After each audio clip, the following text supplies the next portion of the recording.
Hey there everyone, welcome back to another video. Glad to have you here. Today we're going to be looking at all of the different ways you can send your session files to your mix engineer for mixing. Before I get into it, I just wanted to thank you all for being here. If you like this video, make sure to give it a thumbs up, subscribe to the channel, and if you'd like to work together or collaborate, please reach out. My email is in my channel description as well as the video description. So please head over there and get in touch. I'd love to hear from you. So that said, the three methods I'm going to go over today are number one, the sending everything raw with no processing approach.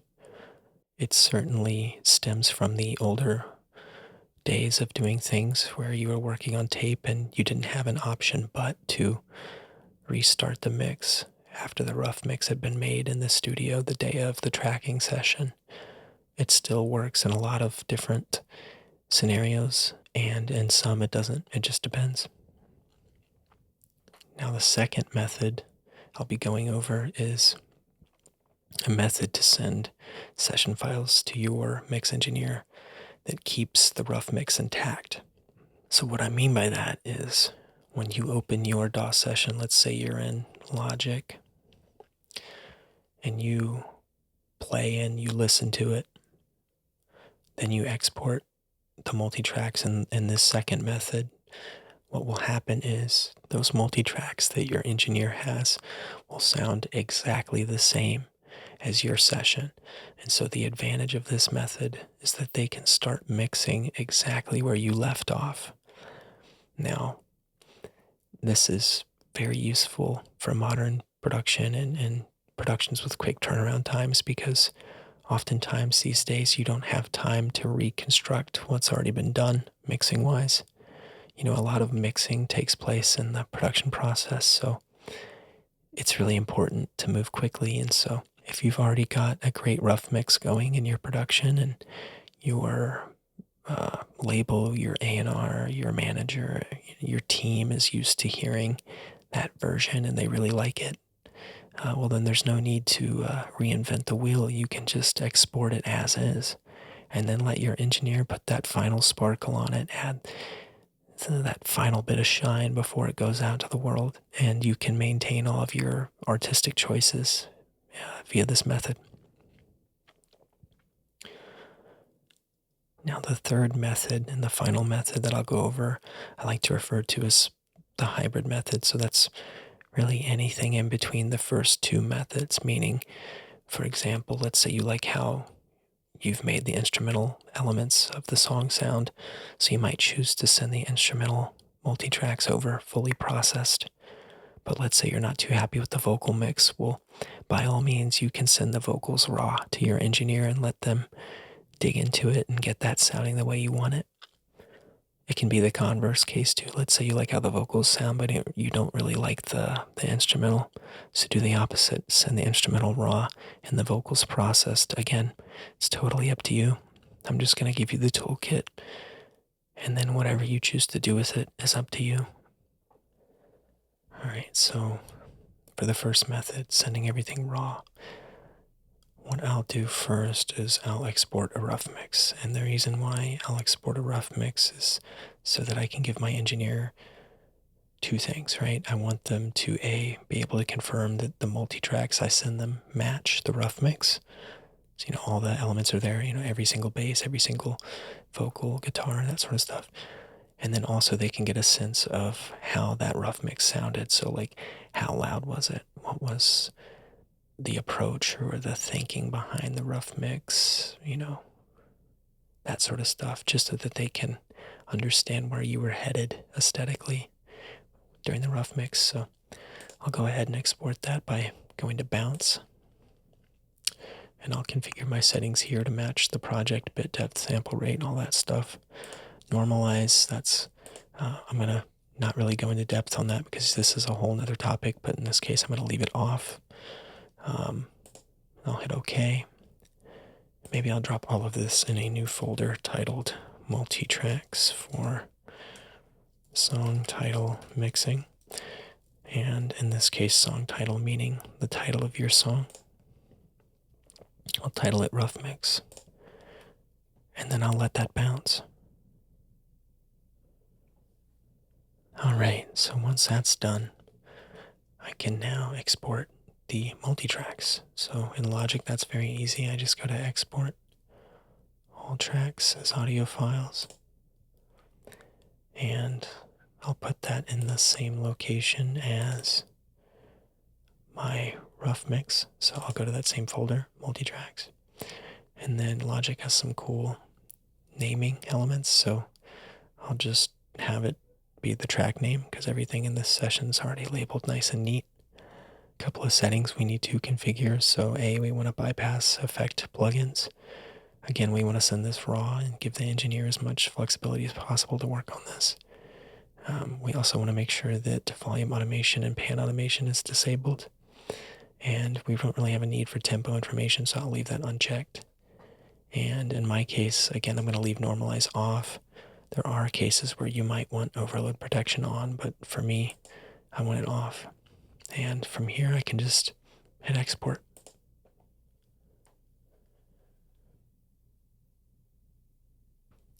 So once that finishes, you'll note that I have all of the files in here. They've been exported. And we're ready to go. And in addition, the rough mix is also in here, which is awesome. So in this case, we're pretty much ready to rock. So from here, we can move on to the next step. So let's get right into that.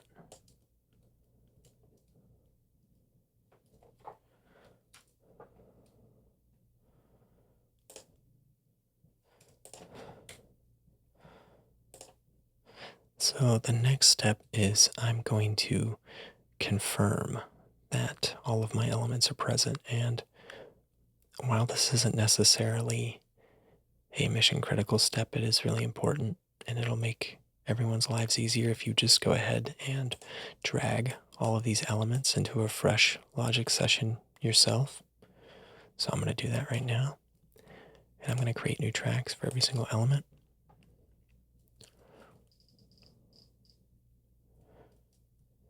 We'll let all the tracks populate inside of Logic here. I'll go ahead and grab my rough mix and drag it to the top of the window. And maybe I'll make that a different color so I can tell that it's something else. Okay. So what I'm going to do now is I have all of the multi-tracks. Oops, that one got the wrong color, so let me reset that. There we go. I've got all of the multi-tracks below the rough mix here. And so what I'm going to do now is I'll just listen and A/B the rough mix with these multi-tracks here, and I'll make sure that all of these multi-tracks are present in the rough mix myself. Again, I said it was an extra step because your engineer will probably do this and confirm on their end, but it is really nice to do it. Just, listen back to the full thing. It only takes about 3 minutes for a 3-minute song, right? And just confirm that everything exported correctly. You'll save a lot of headache and some back and forth. So this is one way to make things really nice and neat and buttoned up. But let's go ahead and assume that you've done that. You've listened to everything. So your next step, assuming that you've already listened and everything is present, is to just go ahead and zip this up. And so all you have to do on a Mac is right-click on the folder, hit compress. And basically what that's going to do is make that one nice, neat, single file filled with all of the files you need for mixing. And once that finishes compressing, all you have to do is take your cloud storage provider of choice and send this zip file to your mix engineer. And then you're done. That's it. That's all you have to do. So sending everything raw is very fast. It's probably the fastest method. That said, it's not always the fastest way to work. So whatever time you save on the front end, you might lose that time on the back end in mixing, because your engineer might have to spend a lot of time fighting to get back to wherever that rough mix was. But again, there's a time and a place for mixing like this, and it's equally valid and important and useful to know. So onward to the next method, and this method is designed to keep the sonics of your production session intact. So basically, the rough mix that you send your mix engineer will sound exactly like the multitracks you send them as well. So to start that, what I'll do is I'll just, in Logic, I'm going to enable the cycle range so that all of the multitracks and the rough mix are the same length. And what I'll start by doing is I'll bounce another rough mix. So that's kind of similar to the first method. So I'll bounce the project. Again, same settings here. I'll create multitracks. Again, pretending like you haven't done this before already. Multitracks for song title, mixing, and then rough mix up here. Let's bounce it. So once that finishes bouncing, I have some important stuff to do. So I'm going to open up my mixer window. I'm going to go to my stereo bus. And if I have any final limiters out here, I'm just going to, if it's applying a lot of limiting to it, I want to turn it off. If it's not, you might leave it on. It's totally up to you. It depends on how you've set your gain staging for this song. But, let's say you've done a lot of mixing into the limiter. You might consider leaving the limiter engaged to maintain the sound, or if you're finding that it's not quite capturing this export correctly, you might turn it off. So again, that's kind of at your discretion, but in this case, I'm just going to turn it off. And then what I'm also going to do is I'm just going to go ahead and take a screenshot of this so that we'll discuss later why this is important, but basically just grab a screenshot of this. So once I've done that, I'm basically from here, I'm just going to solo every single element basically of the song, and then I'm just going to bounce it. So bounce project or section, and then I'm going to title it, let's see, lead vocal. I'll let that export.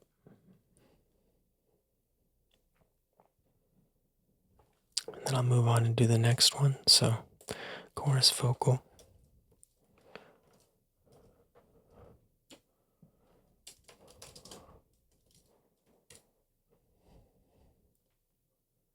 Now do the outro vocal.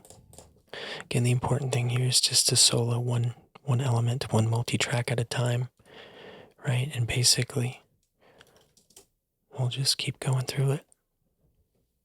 So here's a good thing to consider. So let's say you have like a stack of vocals. In a case like this, maybe you want everything individually, maybe layered vocals like these two together. Maybe you want to do everyone individually, or maybe you have a good mix of like submix of the background vocals going. So maybe, you don't need to overcomplicate it and export all of these. Maybe you just need to do the whole group. So in this case, maybe, I'm happy with it. So maybe I'll just export the BGs together as one multi-track. So I'm going to do that in this case. And here's another vocal group. Maybe I want to keep those together as well. So I'll just keep those as one.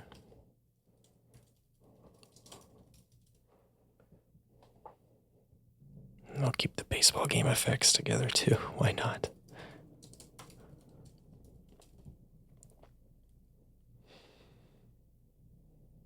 And actually, now that I'm looking at it, maybe I'll combine these birds all as one multi-track. That's totally fine.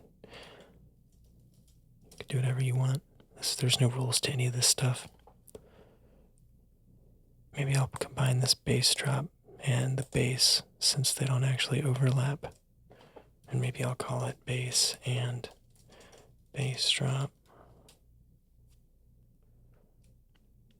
Maybe I'll do guitar left and right together. That makes sense. And I'll call it guitar left and right.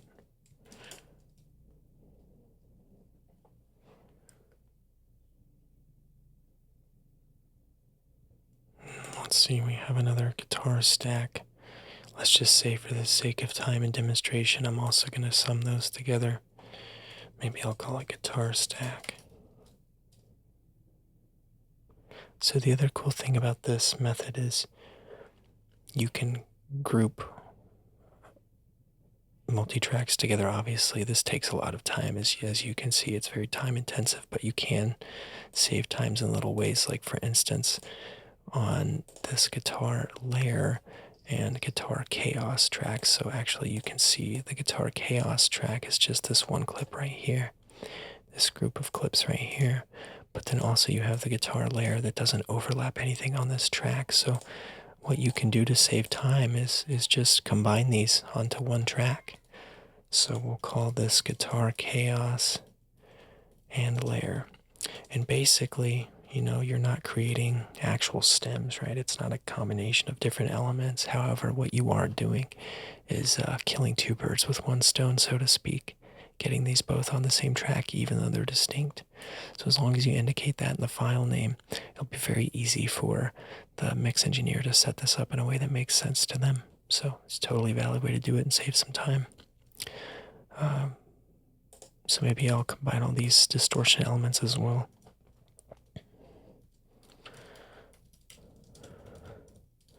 Into one.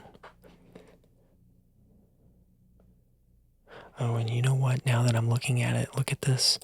The alien feedback doesn't overlap, so maybe I'll do a multi-track titled Distortion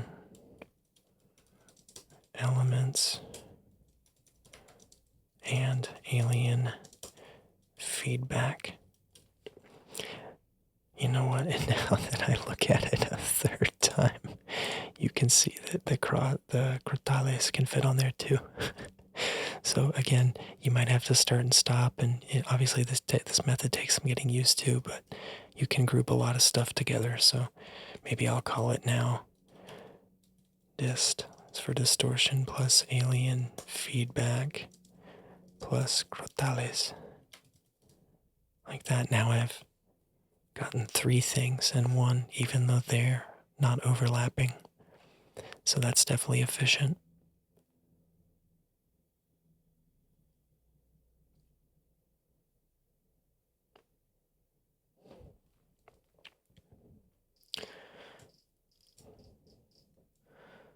Do glass piano.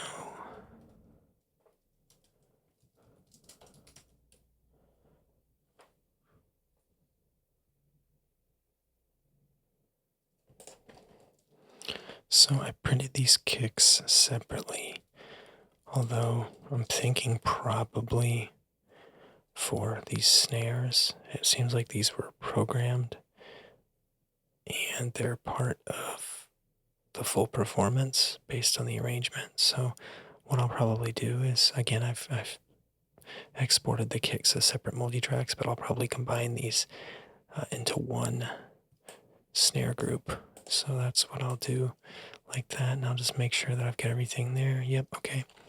And then I'll just export that and just call that snare. Easy. Looks like this Foley snare is different, so I'll keep that as a separate multi-track.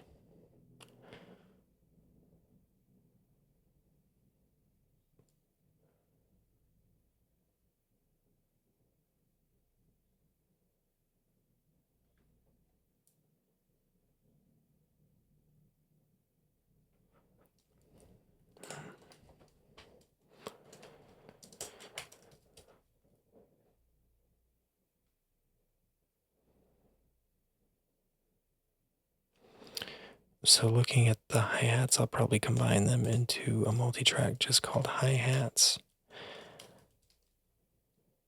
based on the arrangement. The shaker.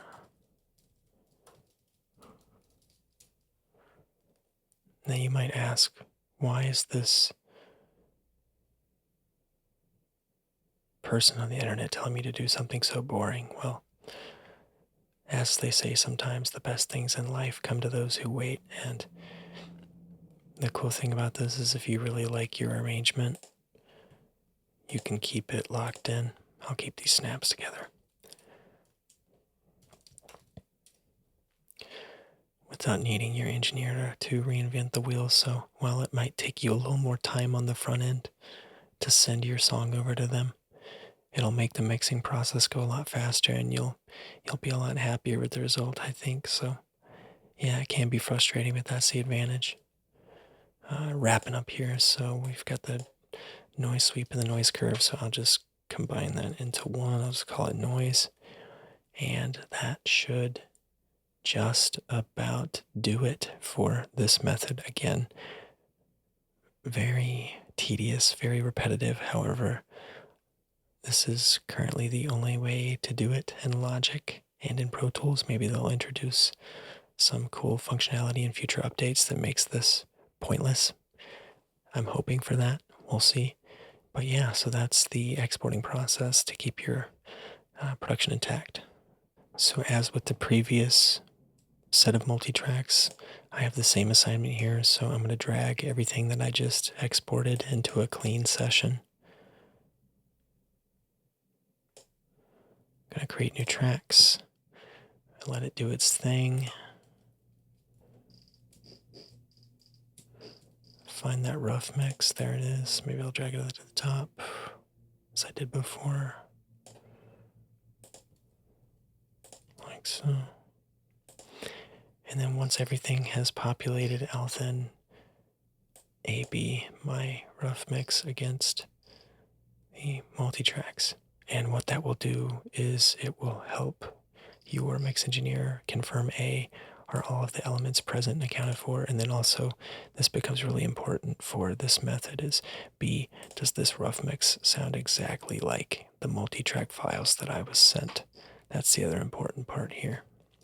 Now the other important thing that I didn't go over, but I'm going to go over now, is looking at the screenshot we took earlier. So we took a screenshot of the stereo bus. So I'm going to also include that with my multitrack files. And the reason why is so that my mix engineer can recreate my stereo bus settings on their end. So they can put their settings, the correct settings. They can look at the screenshot and then input the correct settings into their limiter in their session. So once they've done that, and maybe they'll set the rough mix to a different output. But basically now they could also assign the multitracks to a subgroup and then have the limiter on the subgroup. There's multiple ways to do it, but the bottom line is they're just going to confirm that everything matches exactly. So with this solo and bounce method, they can start mixing exactly where you left off, which is really neat. So once I've confirmed that everything is present and accounted for after a listen, I'll go ahead and close this session. No need to save it. And then I'll go ahead and do the same thing. I'll compress this folder full of my multitracks, my rough mix, and then my stereo bus screenshot for whatever processing I have on it. I'll go ahead and compress it. I'll wait for that to happen. And then once that's done, I have a zip file that I can send via a cloud provider of choice to your engineer, and then you're done. So the third and final method, the hybrid method. So again, this is sort of a combination of the first two methods where you basically export what you're not so happy with or where you want to have the engineer start from scratch. You export those as raw multi-tracks, and then anything that you prefer, that you're happy with, you do the solo and bounce method. So let's say in this hypothetical example, I'm happy with how the lead vocal sounds, but not with how everything else sounds. So to start, what I'll do is I'll select all the tracks that I want to be raw, and I'm going to do export, and then 45 tracks as audio files. I'll make sure that effects plugins are bypassed. I'm not including any volume or pan automation. And then I'll put it in another mixing folder, right? I'll hit export. We'll let that process.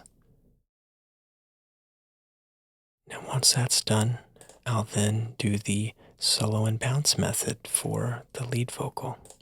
So I'll solo that out, and then I'll just bounce the project, right? So bounce project or section. Uncompress, normalize off, all the settings, same as before.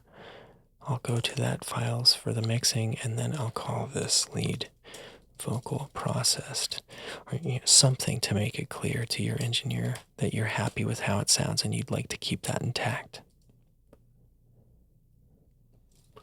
So once that's complete, you'll have everything in here ready to go.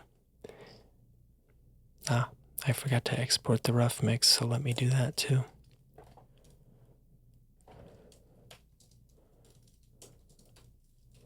There we go. Can't be forgetting to do that. All right, so now I'll just close this session.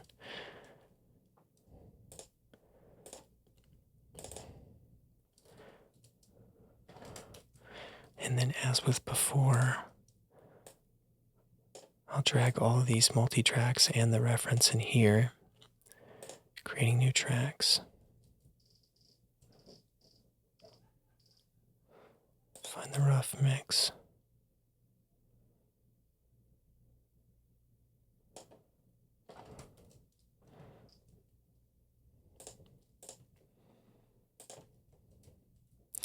And then I can do the same process that I'd done before. I'll listen to the rough mix, compare it to all of these mix files, and just confirm that everything lines up nice and neat. All of the elements are present and nothing is missing. So once I've done that,